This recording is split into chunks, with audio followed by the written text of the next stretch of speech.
성전에서 일어났던 놀라운 사건을 목격한 수많은 사람들이 솔로몬의 행각에 모여서 베드로와 요한에게 이게 어떻게 된 일인지 해명을 요구했습니다. 그리고 그 자리에서 베드로는 오직 예수님으로서만 이루어질 구원의 성경적 근거와 이스라엘 백성들이 이제 모두 다 회개하고 하나님 앞에 돌아오라라는 것을 외친 바가 있습니다. 자, 이러한 베드로와 요한을 사두개파 사람들과 당시 유대 사회의 기득권층들이 달려들어서 감금을 해놓고 이제는 5절과 6절의 말씀과 같이 유대 사회의 모든 지도층들이 다 모인 자리에서 일종의 청문회와 같은 그런 상황이 벌어지게 된 것입니다. 그 1절의 상황에 더해서 관원과 장로들과 서기관들이 다 모였습니다. 뿐만 아니라 안나스와 가야바로 대표되는 유대 종교 지도층의 원로들까지 총출동한 매우 엄중한 자리가 열리게 된 것입니다. 그만큼 이 베드로와 요한이 일으킨 사건과 그들이 행했던 말씀의 선포들이 당시 유대 사회 속에서 얼마나 큰 파장을 일으키고 있었던 사건인지를 짐작하게 해주는 그러한 대목인 것입니다. 불과 얼마 전에 그들은 빌라도의 법정으로 예수님을 보내서 십자가형을 치르도록 사주한 바가 있습니다. 6절에 나타난 안나스, 가야바, 요한, 알렉산더 이런 사람들은 그 당시에도 예수님을 십자가에 못 박도록 직접 그 재판 현장에서 판결 과정에 깊이 관여되어서 지휘했었던 그런 인물들입니다. 마가복음 15장 1절 말씀 보면 새벽에 대제사장들이 즉시 장로들과 서기관들 곧 온 공회로 더불어 의논하고 예수를 결박하여 끌고 가서 빌라도에게 넘겨주니 라고 되어 있습니다. 이 당시의 주역들이 오늘 본문에서도 그대로 모여 있는 것입니다. 자신들이 죽인 예수가 살아나서 활동을 하다가 승천했다라는 소식만으로도 이들은 심기가 매우 불편한 사람들입니다. 그런데 그것에 그치지 않고 계속해서 이 땅 위에는 더 이상 존재하지도 않는 예수를 추종하는 사람들이 늘어나고 있고 그의 가르침을 전파한다라는 그 제자들로 인해서 기적의 사건까지 일어나고 있는 판이니 이들은 말 그대로 귀신에 홀린 것과 같은 그런 심정이었던 것입니다. 분명히 자신들이 사용을 시켰던 그 예수는 더 이상 나타나지 않습니다. 그러나 그 예수가 이 땅에 실존했을 당시와 다를 바 없는 일들, 오히려 그보다 더한 일들이 자신들의 눈앞에서 벌어지고 있는 이 현상에 대해서 유대 사회의 기득권층들은 더욱 큰 혼란과 위기감을 느끼고 있었던 것입니다. 눈에 보이기라도 한다면 다시금 군사들을 동원해서 잡아 가두든지 또다시 재판에 넘겨서 어떻게든 손을 써볼 텐데 이제는 이 땅에 실존하지도 않는 존재와 맞서야 하는 이들은 불안감과 혼란 속에 빠져 있었던 겁니다.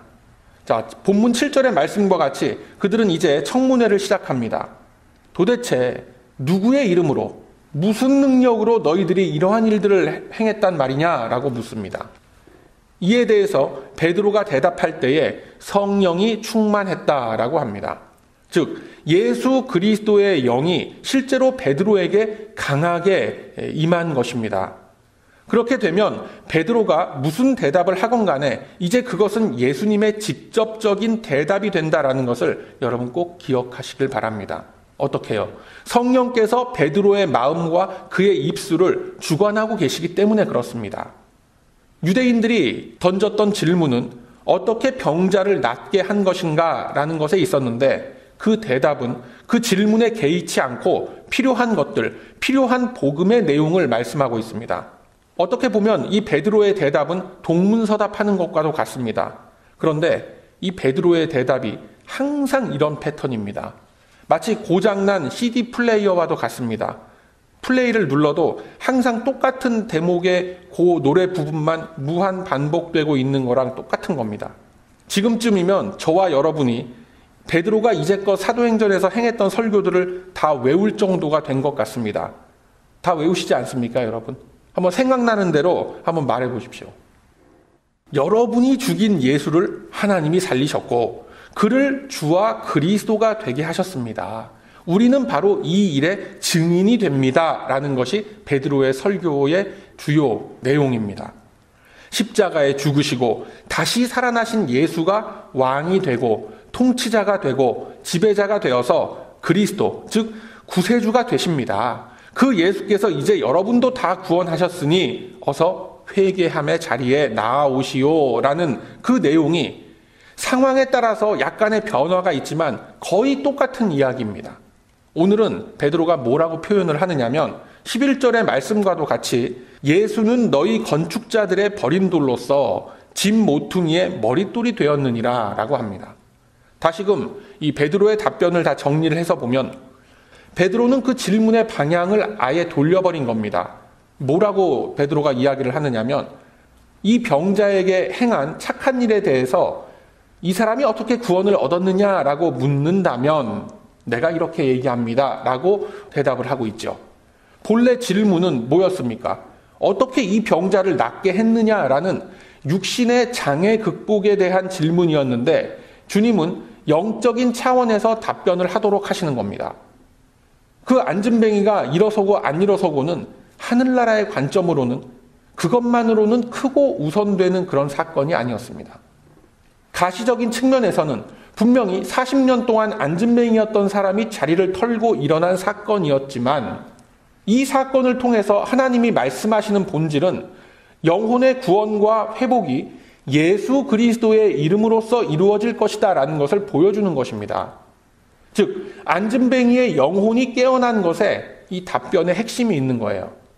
어떻게 그가 깨어나게 되었느냐면 바로 여러분이 죽인 예수 그리스도의 이름으로부터 비롯된 하나님의 능력이 그를 살리신 것입니다 라는 것이 사도행전뿐만 아니라 초대교회 그리고 시대를 초월해서 우리가 살아가고 있는 이 시대에도 여전히 유효한 하나님의 능력이 된다라는 것 여러분 꼭 믿으시길 바랍니다. 주목해 보아야 할 것은 이번 베드로의 설교에 나타나는 특징은 예수님을 건축자들의 버린 돌과 같이 비유를 했고 버려진 예수님이 집 모퉁이의 머릿돌이 되었다라는 말씀입니다. 그리고 사실상 이 말씀 안에 베드로가 처해 있는 이 위중한 상황을 통해서 하나님께서 말씀하시고자 하는 메시지가 담겨 있다라는 점입니다. 우리 예수님께서는 마가복음 13장 2절에서 헤롯이 유대인들의 환심을 사기 위해 지었던 그 큰 성전을 보면서 말씀하시길 너희들이 이 건물을 보고 있느냐? 돌 하나도 돌 위에 남지 않고 다 무너뜨려지리라 라고 하셨습니다. 그 웅장한 석조 건물이 다 무너져 내리게 되면 그 벽과 기둥을 구성했던 돌들은 이제 더 이상 쓸모가 없죠. 무너질 때의 그 충격 등으로 인해서 아귀가 맞지 않게 됩니다. 또다시 새로운 돌을 깎던지 다 그렇게 해야 됩니다. 건축자의 입장에서는 다시 사용할 수 없게 된 버리게 되는 돌이 되는 거죠. 그런데 이처럼 무가치하게 버려진 돌을 들어서 집 모퉁이에 머릿돌을 세운다라고 하셨습니다. 다시 말하면 이 당시 상황 속에서 유대인들이 그토록 숭상하던 헤롯의 성전은 이미 무너진 폐허와 같이 되었다라는 것입니다. 눈으로 보면 여전히 웅장하게 이렇게 서 있는 그런 거대한 건축물이지만 그 건물이 갖는 의미는 아무것도 아니다라는 거예요. 그리고 이제는 부활하신 예수님께서 성령의 임재하심으로 인해서 새롭게 세워가실 그리스도의 성전이 이 땅 위에 세워지고 있다라는 것을 선포하고 있는 것입니다. 지금 베드로를 막 다그치고 있는 이 유대인 귀족들은 어디에 있는 사람들입니까? 바로 예루살렘 성전 안에 모여 있는 것입니다. 그러나 이미 하나님께서는 이 성전이 더 이상 아무런 의미가 없는 그냥 무너진 돌덩어리에 불과하다라는 것을 베드로를 통해서 선언케 하시는 것입니다. 그리고 이제는 예수 그리스도를 믿는 믿음으로 세워질 성전이 어디에? 성도들의 심령 안에 세워지고 있다라는 것을 말씀하고 있는 것입니다. 눈에 보이지는 않지만 이미 성도들의 심령 안에 세워진 그 성전은 오직 예수님께서 그 기초가 되시고 기준이 되어서 세워지고 있는 하나님의 거룩한 집이다라는 것을 선포하고 있는 것입니다. 또한 이 버려진 돌은 열방에 의해서 핍박을 당하고 있는 이스라엘을 의미하기도 합니다. 그러한 무의미하고 이 무가치한 그 이스라엘을 들어서 예수님의 거룩한 집으로 세우시겠노라라는 그 옛 언약이 이제 베드로의 선포를 통해서 이루어지고 있음을 보여주시는 것임을 여러분 꼭 기억하시길 바랍니다. 창세기 28장에 야곱이 돌단을 쌓고 기름을 부으며 하나님께 기도하는 장면이 나옵니다. 다들 기억하실 것입니다. 그 전날 밤 야곱은 환상을 통해서 하나님께서 장차 자신과 자신의 후손을 통하여 이루어 주실 엄청난 일들을 목격하게 됩니다. 그리고 그 자리에서 하나님의 음성을 듣습니다. 나는 너의 조상 아브라함과 이삭의 하나님이라. 내 자손이 땅에 티끌같이 되어서 동서남북에 편만할 것이요 너의 자손으로 인하여 이 땅의 모든 족속이 복을 얻으리라 라고 하나님이 말씀합니다. 뿐만 아니라 내가 너와 함께 있어 내가 어디로 가든지 너를 지키며 너를 이끌어 이 땅으로 돌아오게 할지라. 내가 너에게 허락한 것을 다 이루기까지 너를 떠나지 아니하리라 라고 약속을 맺어주신 것입니다. 하나님께서 친히 맺어주신 이 약속을 놓고 야곱은 깨어난 후에 이곳이 바로 주의 전이로다 라고 하면서 자신이 베고 누웠던 그 돌을 세워서 그 위에 기름을 붓고 그곳을 베델이라고 이름하였습니다. 구약에서의 하나님은 야곱을 통하여 장차 하나님께서 이 땅에 세우실 그 하나님의 집을 환상으로서 보여주셨던 겁니다. 그리고 야곱은 그것을 눈에 보이고 만져지는 돌로서 기념을 했던 것입니다. 세월이 흐르고 흘러서 신약의 시대에 와서는 이제 그 집은 건축물로 표현되거나 어떤 눈에 보이는 부동산으로 드러나는 것이 아닌 예수 그리스도를 따르는 믿음 위에 세워지는 영원한 집이 될 것이다 라는 것을 선언하고 계신 것입니다. 그리고 그 집의 주인이 누굽니까? 제사장들, 서기관들로 대표되는 유대인 귀족들이 아니라 성령으로 인치심을 얻은 모든 하나님의 백성들은 그 집에 거하게 될 것이며 주인은 오직 한 분, 예수님이시다라는 것을 선포하게 하시는 겁니다. 그 집이 바로 이제 막 태동하게 된 초대교회임을 베드로가 자신의 앞에 서 있는 그 사람들 앞에서 선언하고 있는 겁니다. 엄청난 용기죠. 지금 자신의 앞에 서 있는 이 사람들은 유대 사회의 아주 쟁쟁한 권력자들입니다. 그 사람들 앞에 서서 당신네들이 서 있는 이곳이 하나님의 전이 아니라 이제는 예수님이 모퉁이 돌이 되셔서 새롭게 세워지는 하나님의 나라가 진정한 성전이 될 것입니다 라고 외치는 거예요. 그리고 더 나아가서 자신의 그 목숨을 내걸고 외치는 말씀이 바로 오늘 본문 12절의 말씀인 겁니다. 다른 이로서는 구원을 얻을 수 없나니 천하 인간의 구원을 얻을 만한 다른 이름을 우리에게 주신 일이 없다라고 선언을 합니다. 불과 얼마 전에 대제사장들과 서기관들과 장로들이 모여서 예수님을 사형으로 몰아넣었었습니다. 그랬던 그들의 잘못된 판단과 어리석은 성경에 대한 안목을 일시에 비판하고 다 뒤집어버리는 그런 발언인 것입니다. 유대인 기득권층에 대한 엄청난 도전인 셈이죠. 그러나 베드로가 용기 있게 외쳤던 이 울림은 자신의 것이 아닌 예수님이 친히 그에게 주신 음성이었음을 여러분 기억하시길 바랍니다. 요한복음 14장 6절에서 예수님이 친히 말씀하셨습니다. 예수께서 가라사대 내가 곧 길이요 진리요 생명이니 나로 말미암지 않고는 아버지께로 올 자가 없느니라 라고 말씀합니다. 예수님을 거치지 않고는 하나님을 인식할 수도 없고 느낄 수도 없고 하나님을 만질 수 있는 다른 방법이 없다는 겁니다. 이 땅에 내려오신 성자 하나님의 모습을 보면서 우리는 하나님을 볼 수 있고 그 앞에 나아갈 수 있다라는 것이 그것이 유일한 방법인 것입니다. 베드로와 요한은 예수님으로부터 받은 말씀 그대로를 전하고 있었던 겁니다. 나아가서 베드로가 외친 이 울림은 예수님을 인정치 않았던 유대 귀족들이 장차 어떠한 대우를 받게 될 것임을 내포하고 있기도 합니다. 요한복음 3장 36절 이하의 말씀을 보면 이렇게 말씀합니다. 아들을 믿는 자는 영생이 있고 아들을 순종치 아니하는 자는 영생을 보지 못하고 도리어 하나님의 진노가 그 위에 머물러 있느니라 라고 합니다. 이 말씀 누가 하신 말씀입니까? 요한은 요한인데 세례 요한이 한 말씀입니다. 근데 그거보다 더 중요한 점은 이러한 말씀을 베드로가 일반 회중들 앞에서 선포한 것이 아니었다라는 거예요. 그럼 누구 앞에서 이 엄청난 무게감이 있고 폭발력이 있는 선언을 했습니까? 바로 사두개인들, 바리새인들, 대제사장, 서기관, 장로들, 성전 지키는 자들 앞에서 이러한 말씀을 선포하셨던 겁니다. 이들은 언제든지 이 베드로를 정식으로 기소를 해서 또다시 빌라도 앞으로 끌고 갈 수 있는 권세와 명분을 가지고 있는 자들이었습니다. 여러분, 불과 몇 달 전에 베드로는 예수님의 재판 과정과 그의 죽으심을 목격했던 인물입니다. 유대교 종교 재판에 한번 휘말리게 되면 어떤 결과가 나오게 된다라는 것을 뻔히 알고 있는 베드로였습니다. 게다가 지금 베드로 앞에 있는 자들에게 너희들이 죽인 그 예수를 하나님이 살리셨고 예수 그리스도의 이름으로 안진뱅이가 일어서는 기적이 일어났다. 오직 그의 이름이 아니고서는 구원의 길에 이르지 못한다라는 이 외침은 무슨 의미를 갖겠습니까?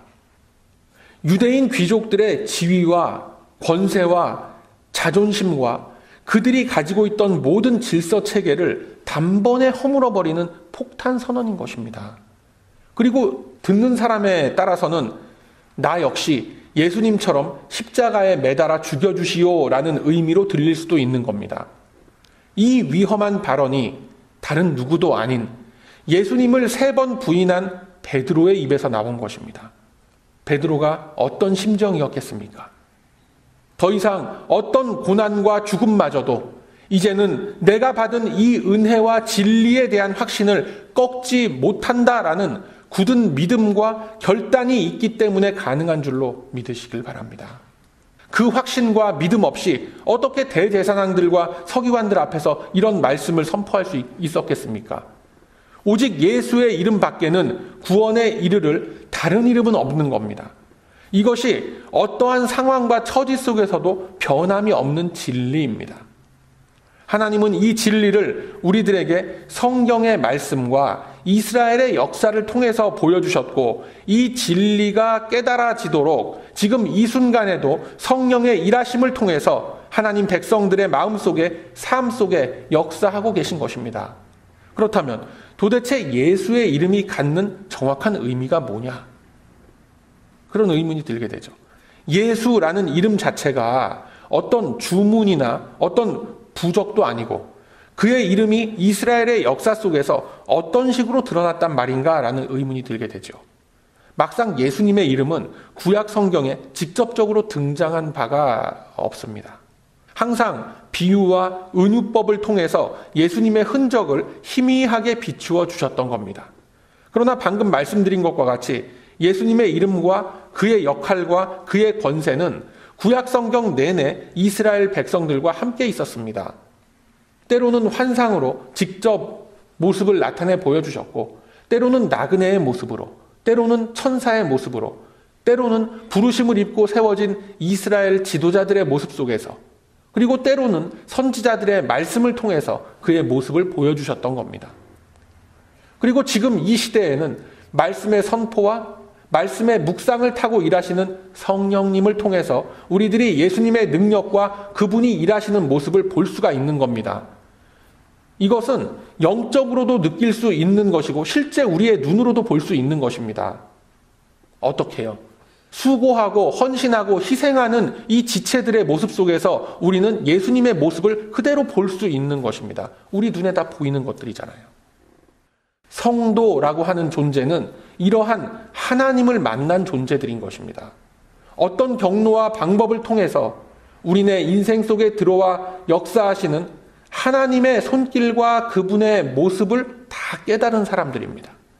그래서 우리들이 이 자리에 모여서 하나님을 예배할 수가 있는 것입니다. 다시 말해서 우리들은 진리를 소유하고 있는 사람들입니다. 본문에서 과감하게 두려움 없이 예수가 그리스도임을 선포하고 있는 이 베드로 역시 마찬가지입니다. 그는 자신의 눈앞에서 직접 체험한 십자가와 부활의 능력 앞에서 자신이 가지고 있던 연약한 속사람의 모습을 모두 벗어내던져버린 인물입니다. 그리고 이것이 바로 연약했던 베드로를 변화시킨 진리의 능력인 줄로 여러분 믿으시길 바랍니다. 여러분, 진리를 소유한 사람들은 그 진리로 인해서 과거와는 다른 삶의 질서와 목적을 갖게 됩니다. 세상과 우리의 인생을 바라보는 관점이 이제까지는 항상 부정적이었고 소극적이었다라고 한다면 이제 진리를 소유한 자들은 하나님의 관점에서 큰 그림을 볼 수 있게 되는 것입니다. 그 큰 계획이 이제 나의 삶을 어떻게 변화시킬 것이다라는 소망을 가질 수 있게 되는 것입니다. 그 소망이 용기를 품게 하고 사람이 가지고 있는 소위 철학을 바꾸게 합니다. 철학이 바뀌면 관점의 방향이 바뀌고 관점이 바뀌게 되면 행동하는 패턴이 변하게 돼요. 행동이 변하게 되니까 당연히 인생의 결과도 바뀌게 되는 것입니다. 멀리 가서 볼 거 없습니다. 이 베드로가 어떤 사람이었습니까? 자신보다 한참 나이 어린 다른 제자들과 누가 더 높네 어쩌네 하면서 유치한 싸움을 벌였던 인물입니다. 예수님을 따라가 놓고도 3번 부인하며 욕설까지 뱉으면서 돌아섰던 그런 인물이었습니다.